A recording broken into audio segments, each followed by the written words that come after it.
একটু মুখগুলো দেখা তোদের, কত কষ্টের মুখ।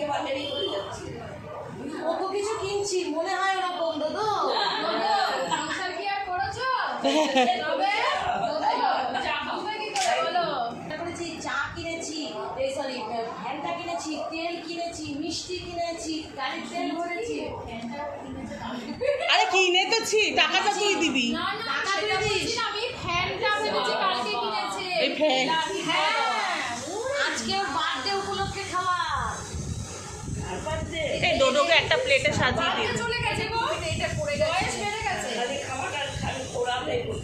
শুধু শুধু এটা আলাদা শুধু hello my mixture mind people and welcome to another day of our life. আজকে ভাবছেন হয়তো কী চলছে এখানে, কারা এরা এখানে কোথায় চলে এসেছি। অ্যাকচুয়ালি আমরা এসেছি এখানে ঈশিতাদির বার্থডে সেলিব্রেট করার জন্য। 4th জুন ওর বার্থডে ছিল, মানে আমার 3rd জুন ছিল, তারপরে দিনই ওর 4th জুনে ওর বার্থডে সেলিব্রেশন ছিল। আর ওই বার্থডে সেলিব্রেশন করতেই আমরা এখানে এসেছি। একটু দেরি হয়েছে, যেরকম আমার বার্থডে সেলিব্রেশন এখনও হয়নি ওখানে, ওটা হবে, দেরি হবে। কারণ কি এত গরমের মধ্যে আমরা কেউ চাইছিলাম না, তাই প্রত্যেক বছরই আমাদের বার্থডে ডেটে সেলিব্রেট করা হয় না, একটু দেরিই হয়, একটু ওয়েদারটা ভালো হবে ওটাই অপেক্ষা করি। সো আমরা এখানে এসেছিলাম হচ্ছে সুকন্যাদির ফ্ল্যাটে। সুকন্যাদির এই ফ্ল্যাটটা ভ্যাকেন্টই থাকে, ওর বাড়ি আছে অন্য জায়গায়। আর এই ফ্ল্যাটটার ভাবা কিনে রেখেছিল, ভেবেছিল হয়তো আমার মেয়ের এরকম আরও 4টে বান্ধবী জুটবে যার ভবিষ্যতে তো দরকার পড়বে, তাই আমরা এইখানে এসেছিলাম।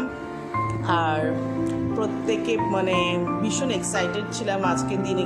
আমরা রেস্টুরেন্টেও গিয়েও অনেক সময় সেলিব্রেট করি, কিন্তু মানে এই জায়গাটা আমাদের খুব স্পেশাল, আমাদের কাছে ভীষণই একটা, আমরা এখানে ফ্রিলিভাবে থাকতে পারি, ফ্রিলিভাবে সব কিছু করতে পারি।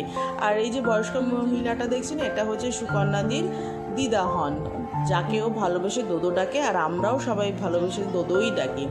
সো আজকে স্পেশাল গেস্ট অ্যাপিরিয়েন্সে আমাদের দিদা এসেছিলো, দোদো এসেছিলো, আমাদের সাথে জয়েন করেছিলেন উনি। আর আমরা মানে এত দুপুর হয়ে গেছিলো, 1টা বেজে গেছিলো, খুব খিদে পেয়ে গেছিলো, তার জন্য আমরা মিয়ামোর থেকে কিছু ব্রেকফাস্ট নিয়ে এসেছিলাম। ব্রেকফাস্ট বলতে ওই স্ন্যাক্স আইটেম, বার্গার এনেছিলাম, একটা চিকেন প্যাটিস, আর হচ্ছে চা হয়েছিল। এখানে সুকন্যাদি টুকি মারছে আমাদেরকে। আর সকালে এই আমাদের ব্রেকফাস্ট করে, কেন কি রান্না বান্না হতে অনেক দেরি হবে, 1টা বেজে গেছিলো, কারণ ওদের দুজনের বাড়িতে বাচ্চা আছে, সংসার আছে, সব কিছু গুছিয়ে গাছিয়ে আসতে তো টাইম লাগবে। তারপর এখানে সুকন্যাদি আমাদের এখানে সুন্দর করে মাটনের ঝোল রান্না করেছে, এত সুন্দর হয়েছিল না খেতে।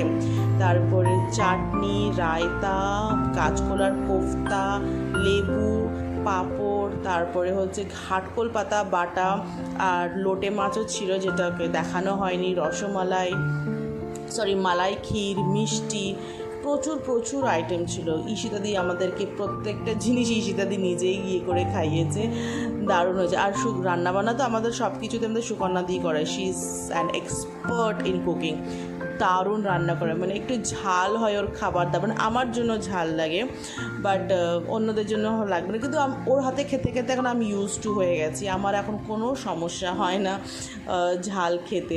ওর হাতে রান্না মানে ওর হাতে যে রান্নাটা ঝাল হলেও না, যে একটা নেশার মতন, মানে খেতেই হবে এরকম একটা ব্যাপার হয়। প্রত্যেকটা রান্নাই দারুণ হয়েছিল, মাটনটা না জাস্ট শো স্টপার ছিল। আমাদের কথা হয়েছিল যে আমরা জাস্ট মাটন আর ভাত খাবো, কিন্তু প্রত্যেকে নিজের বাড়িতে কিছু কিছু জিনিস এনেছিল, আমি নিয়ে যাইনি, অন্যরা বাড়ি থেকে কিছু কিছু জিনিস নিয়েছে, ছোটো ছোটো জিনিস, মানে পুরো আমাদের পেট ফুল হয়ে গেছিলো। আমরা এখানে বসে গোল করে আনন্দ করে খাচ্ছিলাম, আর মানে ভীষণ ওয়েদারকে কোসছিলাম। অ্যাকচুয়ালি আমরা ইয়েতে দেখেছিলাম, ওয়েদার ফোরকাস্টটা দেখেছিলাম যে বৃষ্টি হওয়ার সম্ভাবনা আছে, কিন্তু এত বলেছে কিন্তু ফাইনালি বৃষ্টি হয়ে গেল। তাড়াতাড়ি খেয়ে আমরা সবাই ছাদে দৌড় মেরেছিলাম। ওরা সবাই পাগলের মতন বৃষ্টিতে ভিজেছে আর পাগলের মতন আনন্দ করেছে, আমিও করেছি, কিন্তু ছাতা মাথা দিয়ে, কারণ আমি অসুস্থ হতে চাই না। এই রিসেন্টলি আমার অনেক টাকা দণ্ড গেছে, আর আমি অসুস্থ হতে চাই না এই আনন্দ করার ঠেলায়। সো ছাতা মাথায় দিয়েই আমি ওদের সাথে একটু এনজয় করেছি। তারপরে এসে একটা কেক অ্যারেঞ্জ করা হয়েছিল ঈশিতাদির জন্য, বার্থডে কেক কাটবে বলে, তাই ওরা আগের দিনই কিনে রেখেছিল তো সেদিনকে নিয়ে এসেছিলো। আর কেকটা খেতে দারুণ হয়েছিল, বাটারস্কচ মেবি ছিল। আর কোথার থেকে একটা ধ্বজা, একটা মোমবাতি এনেছে। ও বলছিল যে দেখ ওকে এমন একটা মোমবাতি দেবো ফু দেওয়ার জন্য, ও ভীষণ খচে যাবে। তার উপর থেকে একটা ধূপকাঠিও ধরিয়ে দিয়েছে, ধরিয়ে ওর কেকের মধ্যে পুঁতে দিয়েছে। এত খোঁচাই আমরা। ঈশিতা দিয়ে অ্যাকচুয়ালি ভীষণই কাইন্ড হার্টেড, আর ও ভীষণই মানে একটু বোকা বোকাও বলো বা যাই বলো, আমাদের থেকে বড়, কিন্তু আমরা ওকে ভীষণ খিল্লি করি। ও ভীষণই মানে একদম সরল সিধা মনের, ও একদমই সরল সিধা মনে। আমাদের গ্রুপে প্রত্যেকে মানে সবাই সরল সিধে মনের।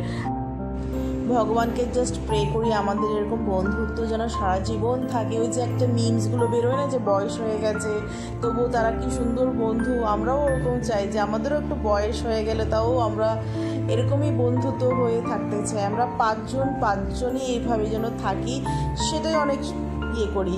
কারণ কি প্রত্যেকটা মেম্বারই মানে এই গ্রুপের প্রত্যেকটা মেম্বারই হচ্ছে একে অপরের এত সাপোর্টিভ, এত মেন্টালি বলো, ফিজিক্যালি বলো, ফাইন্যান্সিয়ালি বলো, মানে যে কোনো হেল্প চাও এখান থেকে পাওয়া যায়। আমাদের কোনো চিন্তা করতে হবে না। আর এই সুস্মিতা দি বা ঈশিতা দি যাদের বিয়ে হয়ে গেছে, বাচ্চা কাচ্চা বড় হয়ে গেছে, তাদেরও একটা আলাদা জগৎ তৈরি হয়েছে এখানে, যার জন্য ওরা মানে এখানেও টাইম স্পেন্ড করতে ওরা খুব ভালোবাসে। এটা থাকা উচিত আমার যা মনে হয়। বিয়ের পরে তো সব কিছু শেষ হয়ে যায় না, এরকম নিজেদের একটা আলাদা গ্রুপ থাকা দরকার যেখানে বেশ এনজয় করা যায়। এমন তো আমাদের গ্রুপে প্রচুর প্ল্যান প্রোগ্রামস হয় যে এখানে যাব ওখানে যাব, কিন্তু আমার জন্যই মেনলি অনেক জায়গায় হয়ে ওঠে না। যাক, আজকে দিনটা আমরা অনেক ভালোভাবে কাটিয়েছি, ভীষণভাবে এনজয় করেছি। আশা করি আপনাদেরও এই ব্লগটা পছন্দ হয়ে থাকবে। নেচেছি, কেঁদেছি, আর আবার দেখা হবে আমাদের অন্য এক গেট টুগেদার। সামনে সুকন্যাদির বার্থডে আছে, আমার বার্থডে ট্রিট দেওয়া বাকি আছে, আরও অনেক আনন্দ। তবে হ্যাঁ, আজকে বৃষ্টিটা হয়ে আমাদের আনন্দটাকে দ্বিগুণ করে দিয়েছে, মানে দ্বিগুণ না তিগুণ করে দিয়েছে। ভীষণ আনন্দ করেছি, ভীষণ নাচানাচি করেছি। আমার এই ভিডিওটা এখন পর্যন্ত দেখার জন্য থ্যাংক ইউ ফর ওয়াচিং।